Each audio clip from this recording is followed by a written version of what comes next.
तो कहानी की शुरुआत में हम एक कपल को देखते हैं जो अपने बाइक से राइडिंग पर कहीं जा रहे होते हैं और तभी हम देखते हैं कि इन लोगों का सर धड़ से अलग हो गया होता है। और तभी हम इनके पीछे एक लड़की को देखते हैं जिसने रोड के बीचों बीच लोहे का एक तार लगाया होता है और इसके बाद वो लड़का तार पर लगे हुए ब्लड को टेस्ट करता है और बाइक पर बैठे लड़की पर अपने गुलेल से हमला करता है जिससे उस लड़की का भी सिर नीचे गिर जाता है। फिर वो लड़का इन दोनों का सिर लेके वहाँ से चला जाता है। अब यहाँ से कहानी शिफ्ट होती है और हम तीन दोस्तों को देखते हैं जिनका नाम कोरी, नेल और एंडी होता है। और ये तीनों दोस्त क्लासरूम में खूब मस्ती कर रहे होते हैं और तभी प्रोफेसर इन लोगों को देख लेता है और उन लोगों पर इसको बहुत गुस्सा आता है। अब क्लास खत्म होने के बाद प्रोफेसर इन तीनों को सस्पेंड कर देता है क्योंकि इन लोगों का पढ़ाई करने में बिल्कुल भी मन नहीं लग रहा था और सस्पेंड होने पर इन लोगों को कोई भी फर्क नहीं पड़ता, हमारे जैसे थे यार। उल्टा ये लोग बहुत खुश होते हैं। अब ये लोग एंजॉय करने के लिए एक बीच पर जाने का प्लान बनाते हैं और फाइनली अपनी गाड़ी से ये लोग बीच की तरफ जाने लगते हैं। और तभी हम देखते हैं कि अचानक से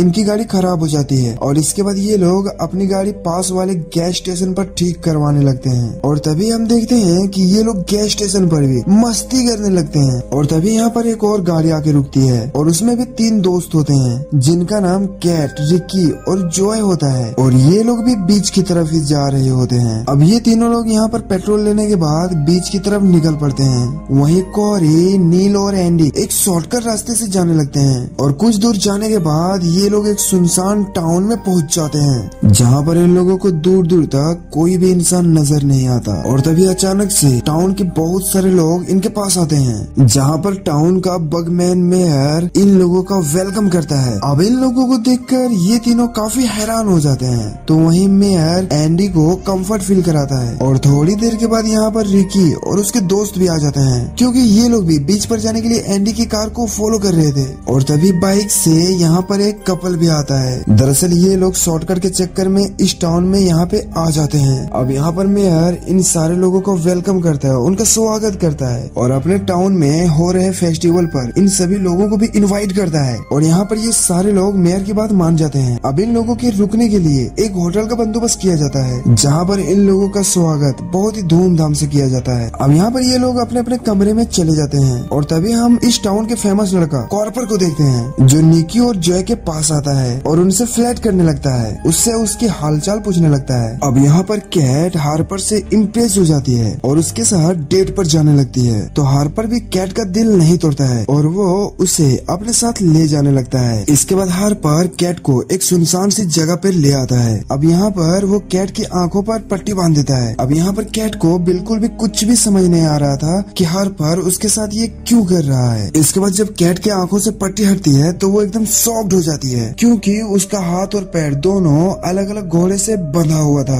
अब कैट को यहाँ ये सब कुछ देखकर काफी अजीब लगने लगता है और तभी वो रस्सियाँ भी टाइट होने लगती है। फिर हार्पर अपने चाबुक को एक घोड़े के रस्सी पर मारता है जिससे वो घोड़ा यहाँ पर बहुत तेजी से भागने लगता है और तभी कैट का एक पैर उसके शरीर से अलग हो जाता है। इसके बाद हार्पर दूसरी रस्सी को चाबुक से मारता है और इसी तरह कैट के शरीर से उसके हाथ पैर अलग हो जाते हैं जिसकी वजह से कैट की वहीं पर ऑन द स्पॉट मौत हो जाती है। वहीं दूसरी तरफ हम मेयर को देखते हैं जो इन सारे लोगों को अपने घर पर इनवाइट किए होते हैं। यहाँ पर मेयर सभी को डिनर करवाता है। इसके बाद ये लोग कैट के बारे में मेयर से पूछता है तो मेयर कहते हैं कि वो हार्पर के साथ जंगल में एंजॉय करने गई है। इसके बाद ये सारे लोग होटल के अपने अपने रूम में चले जाते हैं। वहीं दूसरी तरफ हम मेयर को देखते हैं जिसने अपने सारे बेटों को अपने पास बुलाया होता है और वो कहता है कि हार्पर ने अपना काम कर दिया है और अब तुम्हारी बारी है। अब ये सुनकर बगमैन के बेटे उसकी बात मान जाते हैं। वहीं होटल में इन सब चीजों से अनजान सारे लोग काफी इंजॉय कर रहे होते हैं। और तभी रात को इस टाउन की एक लड़की नेल को अपने पास बुलाती है और उसे अपनी बातों में फंसाकर उसके साथ इंटीमेट होने लगती है। और तभी अचानक से वो लड़की नेल के मुंह में एक तेजाब की पाइप डाल देती है जिससे तेजाब नेल की बॉडी में चला जाता है और अचानक से उसका बॉडी फट जाता है और वो भी वहीं पे तुरंत मर जाता है। अब अगली सुबह ये सारे लोग इस टाउन को छोड़कर बीच पर जाने का डिसाइड करते हैं लेकिन तभी बगमैन यहाँ पर आता है और इन्हें रोकता है और इनसे कहता है कि हमारा फेस्टिवल कुछ ही देर में शुरू होने वाला है, इसीलिए तुम सारे लोग इस फेस्टिवल को एंजॉय करके जाना।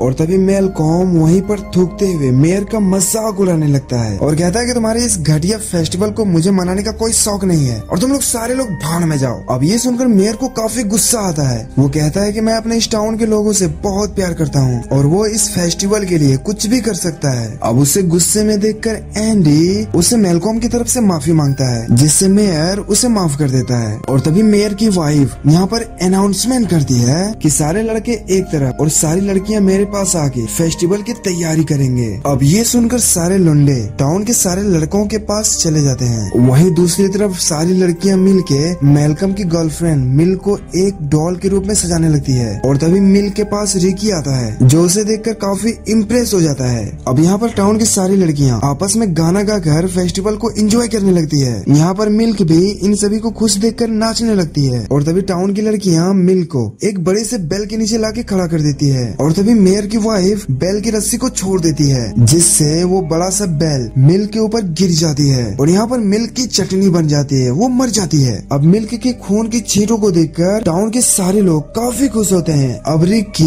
ये सारे दृश्य देखकर यहाँ से भागने लगता है, लेकिन कुछ ही दूर भागने के बाद मेयर का बेटा उसे पकड़ लेता है और उसे वापस मेयर के पास ले आता है। अब यहाँ पर टाउन के सारे लोग उसे एक बेड से बांध देते हैं और एक भाला उसके शरीर से आर पार कर देते हैं, जिससे वो भी बुरी तरह से मारा जाता है। और तभी हम देखते हैं कि मेयर की वाइफ भाले पर लगे खून को टेस्ट करने लगती है। वहीं दूसरी तरफ एंडी, कॉरी और मेलकम एक बार में बैठकर ड्रिंक कर रहे होते हैं। और तभी मेलकम सभी से इस टाउन को छोड़कर यहाँ से जाने के लिए कहता है, क्योंकि उसे इस टाउन के लोग काफी अजीब लग रहे थे। अब कुछ देर के बाद यहाँ पर जॉय भी आ जाती है और यहाँ पर जॉय मेलकम की बातों से एग्री होती है। जॉय इन लोगों से कहती है कि मैंने इस टाउन में कैट और नेल को काफी ढूंढा, मगर वो लोग कहीं नहीं मिले। और तभी यहाँ पर सारे लोग डिसाइड करते हैं कि ये लोग अपने दोस्तों को ढूंढकर यहाँ से निकल जाएंगे। लेकिन तभी मेयर अपनी पूरी फैमिली को लेकर वहाँ पर आ जाता है और वो यहाँ इन लोगों को धमकी देने लगता है। वो कहता है कि फेस्टिवल खत्म होने तक तुम लोग कहीं नहीं जाओगे। वहीं एंडी इनकी बात सुनकर कहता है कि फेस्टिवल खत्म होने तक हम लोग कहीं नहीं जाएंगे, आप टेंशन मत लीजिए। अब ये कहकर ये चारों लोग उस बार से बाहर आ जाते हैं और अलग अलग होकर अपने दोस्तों को ढूंढने का प्लान करते हैं। वहीं बार के अंदर मेयर टाउन के लोगों के साथ मिलकर फेस्टिवल को एंजॉय करता है और सभी लोगों से कहता है कि हमने अत्याचारों के खिलाफ लड़ाई लड़ी है, जिससे हमें एक न एक दिन शांति जरूर मिलेगी। वहीं दूसरी तरफ कॉरी नेल को ढूंढते हुए एक घर में पहुंच जाता है, जहां पर उसे एक खूबसूरत लड़की दिखती है। और कॉरी जब उस लड़की के साथ एंजॉय कर रहा होता है, तभी वो अपने लोहे के दांत से कॉरी के प्राइवेट पार्ट को काट लेती है, जिससे नेल तड़प तड़प कर वहीं पर मर जाता है। वहीं दूसरी तरफ मेलकम भी अपनी गर्लफ्रेंड को ढूंढ रहा होता है और तभी टाउन के कुछ लोग उसे पकड़ लेते हैं और एक मशीन पर ले जाकर उसे बांध देते हैं। और तभी टाउन के लोग उस मशीन को घुमाने लगते हैं, जिससे मेलकम की पूरी बॉडी आटे की तरह पिस जाता है और उसकी भी दर्दनाक मौत होती है। अब टाउन के लोग उसके ब्लड को एक जार में भरते हैं ताकि वो लोग उसकी ब्लड को पी सके। अब रात होने से पहले ही ये लोग एंडी और जॉय को भी पकड़कर बांध देते हैं। और तभी मेयर अपने डेस्क पर रखे चिकन पर से बर्तन हटाता है, जहाँ पर मरे हुए लोगों का कटा हुआ सिर रखा हुआ होता है। अब ये देखकर टाउन के सारे लोग खुशी से नाचने लगते हैं। इसके बाद मेयर एंडी के पास जाता है और उसे एक धारदार चाकू देता है और उससे कहता है कि तुम इस चाकू से जॉय को मारो। इसके बाद एंडी चाकू लेकर जॉय के पास आता है, लेकिन वो जॉय को मारने के बजाय मेयर के एक बेटे पर हमला कर देता है, जिससे मेयर का बेटा वहीं पर तड़प कर मर जाता है। वहीं एंडी तुरंत जॉय के रस्सी को खोलता है और ये दोनों यहाँ से भागने का कोशिश करता है, लेकिन टाउन के लोग उन्हें चारों तरफ से घेर लेते हैं। और तभी हम मेयर को देखते हैं, जो कि काफी गुस्से में होता है। वो टाउन के सारे लोगों से कहता है कि मैं ही इन दोनों का बलि दूंगा, क्योंकि इन्होंने ही मेरे बेटे को मारा है। इसके बाद मेयर तलवार लेकर एंडी के पास जाता है और जैसे ही मेयर उस पर वार करने वाला होता है तो एंडी थोड़ा साइड हट जाता है, जिससे एंडी यहाँ बच जाता है। अब यहाँ पर एंडी हिम्मत के साथ मेयर से फाइट करने लगता है और फाइट के दौरान एंडी मेयर के आंखों पे लगी पट्टी को हटा देता है, जिससे बहुत सारे कीड़े बाहर निकलने लगते हैं। अब यहाँ पर एंडी उसकी दूसरी आंख फोड़ने की धमकी देता है। अब मेयर यहाँ पर डर कर उससे प्रॉमिस करता है कि वो उसकी आंखों को छोड़ दे, बदले में वो उसे और उसके दोस्तों को यहाँ से जाने देगा। इसके बाद एंडी और जॉय मेलकम की बाइक लेकर वहाँ से निकल जाते हैं और मेयर ये सब कुछ देख रहा होता है और कुछ भी नहीं करता। वहीं दूसरी तरफ एंडी और जॉय अपने घर पहुँच जाते हैं। अब अगली सुबह एंडी और जॉय पुलिस स्टेशन जाते हैं और यहाँ पर पुलिस वाले से अपने साथ हुए इंसिडेंट के बारे में बताता है। इसके बाद पुलिस एंडी और जॉय के साथ उसी टाउन में जाते हैं। अब वहाँ पहुँचने के बाद ये सारे लोग काफी हैरान हो जाते हैं, क्योंकि वहाँ पर दूर दूर तक एक भी घर नहीं था और वहाँ पर सिर्फ बहुत सारी कब्रें बनी हुई थी। और तभी इन लोगों की नजर मेयर की कब्र पर जाती है, जिस पर लिखा हुआ था कि वो टाउन के 2000 लोगों की आत्मा की शांति के लिए लिए निर्दोष युद्ध में मारे गए। अब ये देखकर इन लोगों को पता चलता है कि आज से कुछ साल पहले एक वार के चलते इस टाउन के सभी लोगों को मार दिया गया था। दरअसल इस टाउन में कोई भी घर नहीं था और जिन्होंने क्वारी और उसके दोस्तों को मारा वो इन्हीं मरे हुए लोगों की आत्माएं थी, यानी कि वो सारे लोग भूत थे और इनकी आत्मा 2000 निर्दोषों को मारेंगे ताकि उनकी आत्मा को शांति मिल सके। और कहानी की शुरुआत में हमने जिन दो लोगों को देखा था वो कोई और नहीं बल्कि एंडी और जॉय थी, क्योंकि उस दिन उन लोगों की भी मौत हो गई थी। और ये कहानी यहीं पे खत्म हो जाती है।